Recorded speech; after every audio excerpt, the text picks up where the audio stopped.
নমস্কাৰ আজি 4 জানুৱাৰী অসমৰ লগতে ভাৰতৰ প্ৰান্তৰ পৰা এনে ধৰণৰ খবৰসমূহ নিতৌ চাবৰ কাৰণে চেনেলটো সাবস্ক্ৰাইব কৰি ভিডিঅ'টোত এটা লাইক কৰি দিব।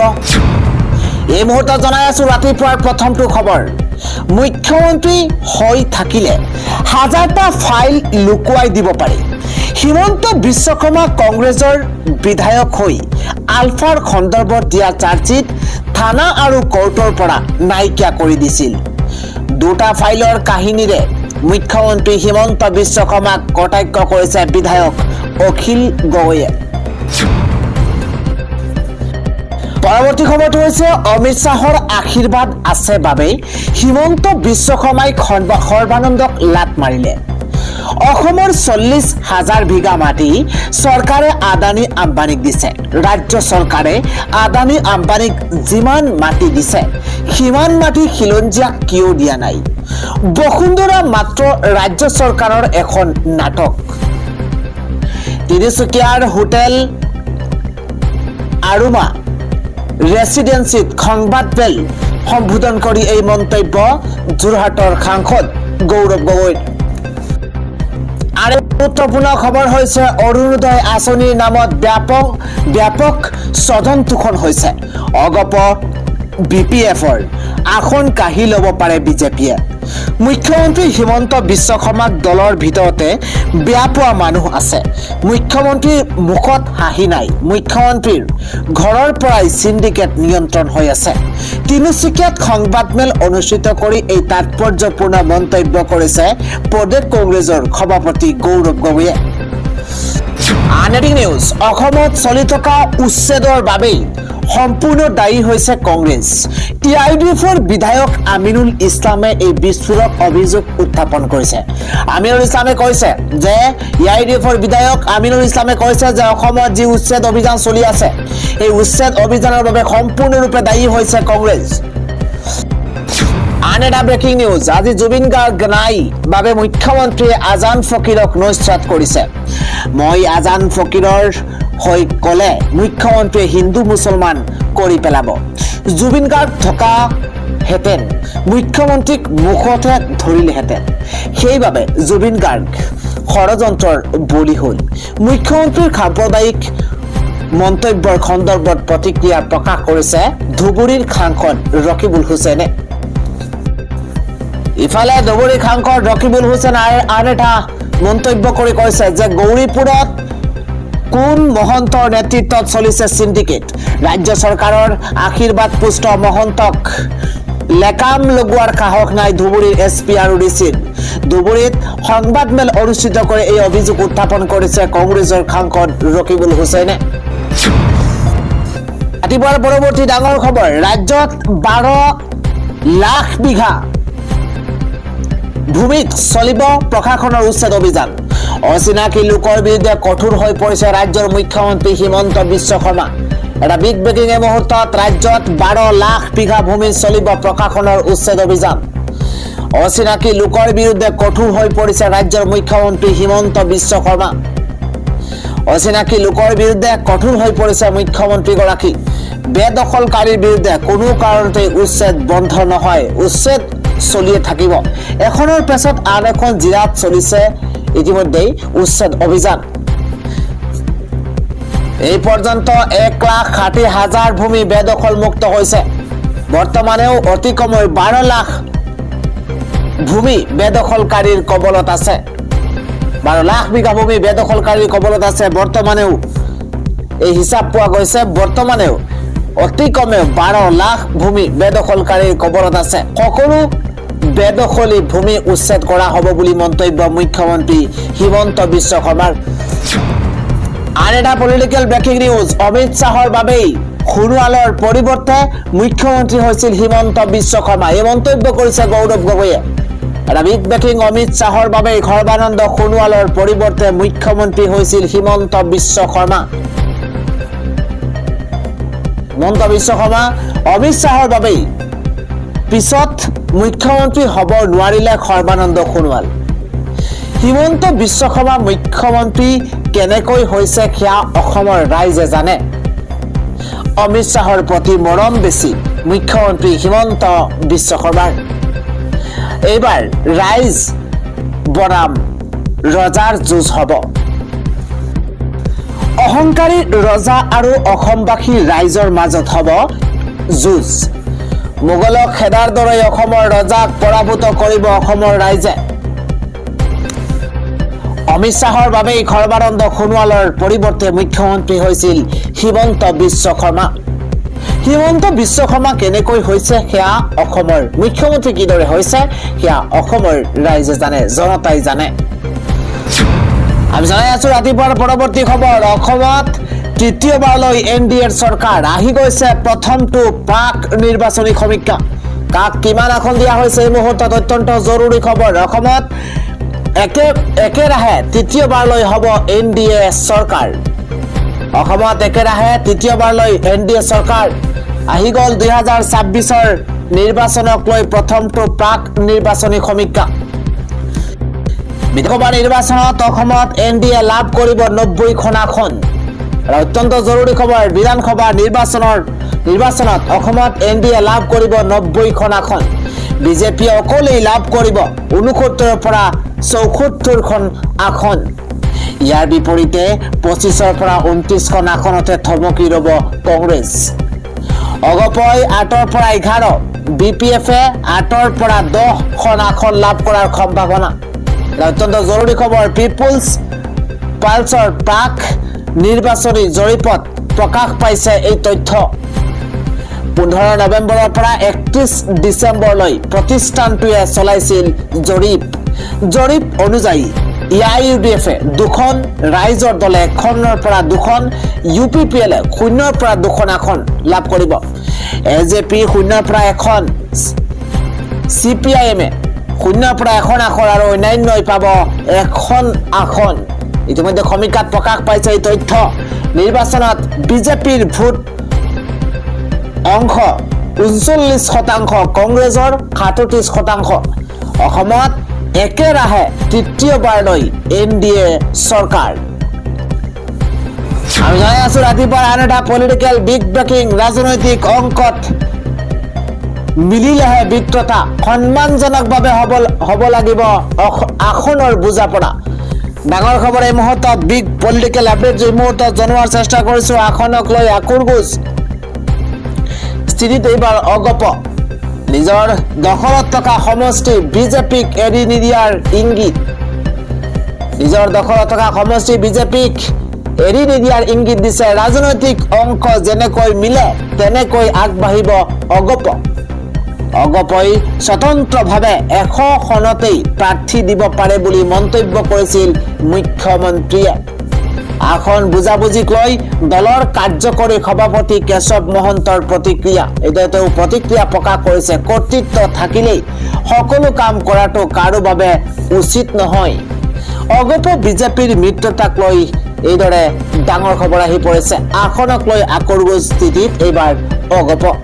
নিজৰ দখলত থকা সমষ্টি বিজেপিক এৰি নিদিয়াৰ ইংগিত। ৰাজনৈতিক অংক যেনেকৈ মিলে তেনেকৈ আগবাঢ়িব অগপ। আন এটা বিগ ব্ৰেকিং। শিক্ষাৰ অধিকাৰ প্ৰদানৰ ক্ষেত্ৰত মুঠেই চিৰিয়াছ নহয় চৰকাৰ। শিক্ষা বিভাগক সম্পূৰ্ণৰূপে ব্যক্তিগতকৰণ আৰু বাণিজ্যিকীকৰণ কৰিব বিচাৰিছে চৰকাৰে। শিক্ষা এতিয়া পণ্যত ৰূপান্তৰিত হৈছে। একত্ৰীকৰণৰ নামত 91খন LP স্কুল বন্ধ কৰাক লৈ প্ৰতিক্ৰিয়া প্ৰকাশ কৰিছে কৃষক মুক্তি সংগ্ৰাম সমিতিৰ নেতা বিদ্যুৎ শইকীয়াই। পৰৱৰ্তী খবৰটো হৈছে আজি লুৰিণজ্যোতি গগৈয়ে এটা ডাঙৰ মন্তব্য কৰিছে। লুৰিণজ্যোতি গগৈয়ে কয় যে বদৰুদ্দিন আজমল মানেই হৈছে হিমন্ত বিশ্ব শৰ্মাৰ ভায়েক। AIUDF মানেই হৈছে বিজেপি। এইদৰে এটা বিস্ফোৰক মন্তব্য লুৰিণজ্যোতি গগৈ। ৰাতিপুৱাৰ পৰৱৰ্তী খবৰ। ৰাজ্যত এখনৰ পাছত আনখন জিলাত ধাৰাবাহিকভাৱে চলিব উচ্ছেদ অভিযান। এই মন্তব্য ৰাজ্যৰ মুখ্যমন্ত্ৰী হিমন্ত বিশ্ব শৰ্মাৰ। ৰাজ্যৰ 12 লাখ বিঘা ভূমিত চলিব উচ্ছেদ অভিযান। নিৰ্দিষ্ট প্ৰমাণ দিলে 24 ঘণ্টাৰ ভিতৰত বিদেশীক ডিচিয়ে বহিষ্কাৰ কৰিব। উচ্ছেদ আৰু বিদেশী বহিষ্কাৰক লৈ মন্তব্য কৰিছে ৰাজ্যৰ মুখ্যমন্ত্ৰী হিমন্ত বিশ্ব শৰ্মাই। পৰৱৰ্তী খবৰ, যুদ্ধ হ'ব ভয়ংকৰ, এবাৰ ভেনিজুৱেলাৰ ৰাষ্ট্ৰপতি মাদুৰোক বন্দী। ব্ৰেকিং নিউজ, বিশ্বযুদ্ধৰ দিশে গতি, এইবাৰ আমেৰিকাৰ আক্ৰমণ। এটা বিগ ব্ৰেকিং, ভেনিজুৱেলাৰ ৰাষ্ট্ৰপতি মাদুৰোক গ্ৰেপ্তাৰ এইবাৰ আমেৰিকাৰ। মাদুৰোৰ লগতে পত্নীকো বন্দী মাৰ্কিন সেনাৰ। দুয়োকে ভেনিজুৱেলাৰ পৰা গ্ৰেপ্তাৰৰ দাবী এবাৰ ডনাল্ড ট্ৰাম্পৰ।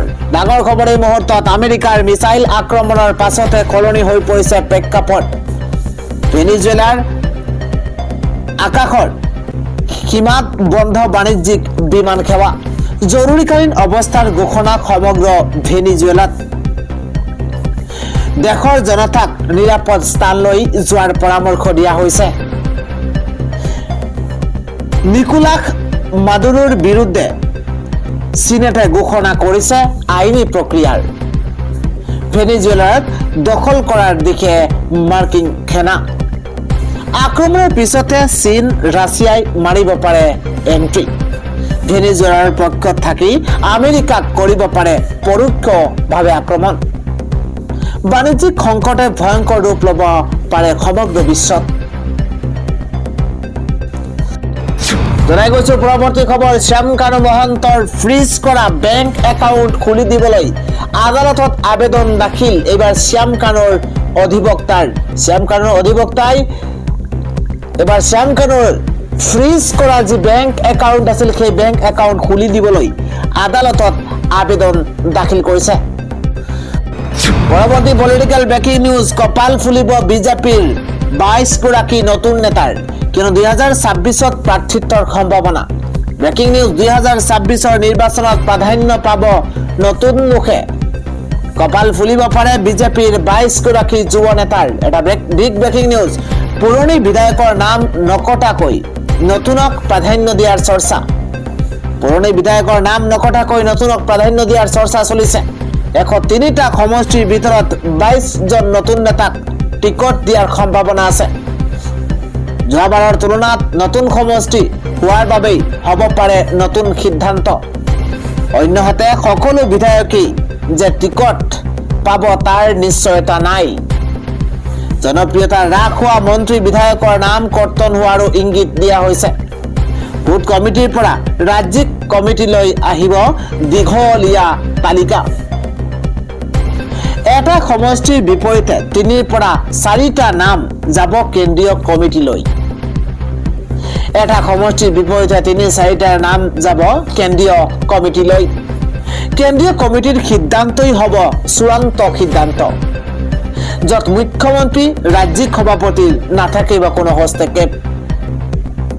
2026ৰ বিজেপিৰ প্ৰাৰ্থিত্বক লৈ মুখ্যমন্ত্ৰীয়ে এই বৃহৎ ঘোষণা কৰিছে। পৰৱৰ্তী খবৰ, অমৃত সভা সন্দীপন গাৰ্গ লগতে 2 দেহৰক্ষীৰ জামিনৰ ৰায়দান সংৰক্ষিত ৰাখিলে আদালতে।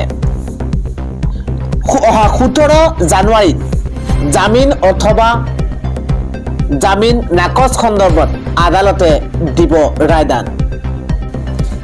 ইফালে অহা 17 জানুৱাৰীত হ'ব জুবিন ঘটনাৰ পৰৱৰ্তী শুনানি। 7গৰাকী অভিযুক্তৰ বিৰুদ্ধে চাৰ্জ ফ্ৰেম কৰিব মহানগৰী জিলা সত্ৰ ন্যায়াধীশ আদালতে। আন এটা খবৰ, নিৰ্বাচন নহওঁতেই বিজেপি মিত্ৰজোঁটে জিকিলে 68খন আসন। এটা বিগ পলিটিকেল ব্ৰেকিং নিউজ, কিয়নো মহাৰাষ্ট্ৰত বিজেপি মিত্ৰজোঁটৰ বৃহৎ সাফল্য। মহাৰাষ্ট্ৰত বিজেপি মিত্ৰজোঁটে বৃহৎ সাফল্য লাভ কৰিছে। মহাৰাষ্ট্ৰৰ পৌৰ নিৰ্বাচনত এটাও ভোট নপৰাকৈ বিজেপিয়ে জিকিলে 68খন আসন। মহাৰাষ্ট্ৰৰ পৌৰ নিৰ্বাচনত এটাও ভোট নপৰাকৈ বিজেপি 68খন আসন লাভ কৰিছে। বিনা প্ৰতিদ্বন্দ্বিতাৰে বিজেপি দখলত 68খন আসন। ইয়াৰে 44খন আসনত বিনা প্ৰতিদ্বন্দ্বিতাৰে বিজয়ী বিজেপি। শিৱসেনা চিন্দে গোটৰ দখলত গ'ল 22খন আসন। এনচিপি অজিত পাৱাৰ গোটে লাভ কৰিলে 2খন আসন। মহাৰাষ্ট্ৰৰ কেইবাখনো জিলাত অনুষ্ঠিত হ'ব পৌৰ নিৰ্বাচন। মনোনয়ন পত্ৰ দাখিলৰ অন্তিম দিনা বিনা প্ৰতিদ্বন্দ্বিতাৰে জিকিল এই কেইখন আসন। পৰৱৰ্তী হৈছে উমৰ খালিদলৈ মামদানিৰ পত্ৰক আভ্যন্তৰীণ বিষয়ত হস্তক্ষেপ আখ্যা বিজেপিৰ। নিউয়ৰ্কৰ নৱনিযুক্ত মেয়ৰ জোহৰান মামদানিয়ে কাৰাৰুদ্ধ প্ৰাক্তন ছাত্ৰ নেতা উমৰ খালিদলৈ লিখা এখন পত্ৰক লৈ শুকুৰবাৰে তীব্ৰ প্ৰতিক্ৰিয়া প্ৰকাশ কৰিছে ভাৰতীয় জনতা পাৰ্টীয়ে। বিজেপিয়ে স্পষ্ট কৰি দিয়ে যে ভাৰতে নিজৰ আভ্যন্তৰীণ বিষয়ত কোনো বিদেশী শক্তিৰ হস্তক্ষেপ সহ্য নকৰে। দলৰ মুখ্য কাৰ্যালয়ত এক সংবাদমেল সম্বোধন কৰি বিজেপিৰ ৰাষ্ট্ৰীয় মুখপাত্ৰ গৌৰৱ ভাটিয়াই কয় যে ভাৰতৰ ন্যায়িক প্ৰক্ৰিয়া আৰু আভ্যন্তৰীণ বিষয়ত বাহিৰৰ কোনো ব্যক্তিৰ মন্তব্য বা হস্তক্ষেপ গ্ৰহণযোগ্য নহয়। ভাৰতৰ প্ৰতিজন নাগৰিকৰ দেশৰ ন্যায়পালিকাৰ ওপৰত সম্পূৰ্ণ আস্থা আছে। ভাটিয়াই প্ৰশ্ন উত্থাপন কৰি কয় যে ভাৰতক টুকুৰা টুকুৰ কৰিব বিচৰা এজন অভিযুক্তৰ সমৰ্থনত কোনো বাহিৰৰ ব্যক্তিয়ে আমাৰ গণতন্ত্ৰৰ ওপৰত প্ৰশ্ন তুলিব নোৱাৰে। ভাৰতৰ সাৰ্বভৌমত্ব ৰক্ষাৰ বাবে প্ৰধানমন্ত্ৰী নৰেন্দ্ৰ মোদীৰ নেতৃত্বত 140 কোটি ভাৰতীয় একগোট হৈ থিয় দিব। 2020 চনৰ উত্তৰ পূব দিল্লীৰ সংঘৰ্ষৰ গোচৰত UAPৰ অধীনত বন্দী হৈ থকা উমৰ খালিদলৈ জোহৰান মামদানিয়ে এখন হাতে লিখা চিঠি প্ৰেৰণ কৰিছিল। 2025 চনৰ ডিচেম্বৰত খালিদৰ পিতৃ মাতৃ আমেৰিকা ভ্ৰমণ কৰোঁতে মামদানিয়ে এই পত্ৰখন তেওঁলোকক দিছিল। যোৱা বৃহস্পতিবাৰে মামদানিয়ে নিউয়ৰ্কৰ মেয়ৰ হিচাপে শপত গ্ৰহণ কৰাৰ দিনাই এই পত্ৰখন ৰাজহুৱা কৰা হৈছে। পৰৱৰ্তী পুনৰ আৰম্ভ হৈছে যুদ্ধ। আমেৰিকাৰ আক্ৰমণত তছনছ কৰা হৈছে। ভয়ংকৰ যুদ্ধত কঁপি উঠিছে সমগ্ৰ বিশ্ব। ডোনাল্ড ট্ৰাম্পৰ নিৰ্দেশত কৰাচত আক্ৰমণ কৰা হৈছে। আমেৰিকাৰ বাহিনীয়ে তছনছ কৰিছে সামৰিক ঘাটি। ড্ৰোন আক্ৰমণেৰে ধূলিসাৎ ভেনিজুৱেলাৰ ৰাজধানী। হাজাৰ হাজাৰ ড্ৰোন আক্ৰমণত ধ্বংস হৈছে মিলিটাৰী বেছ। ভাৰতীয় সময় অনুসৰি দিনৰ 11:30 বজাত এই আক্ৰমণ কৰা হৈছে। সাৰুৱা তেলৰ আভ্যন্তৰীণ সংঘাতৰ বাবে এই আক্ৰমণ।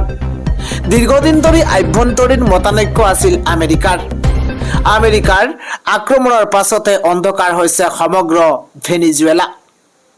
ডোনাল্ড ট্ৰাম্পৰ নিৰ্দেশত কৰাকাছত এই আক্ৰমণ চলোৱা হৈছে।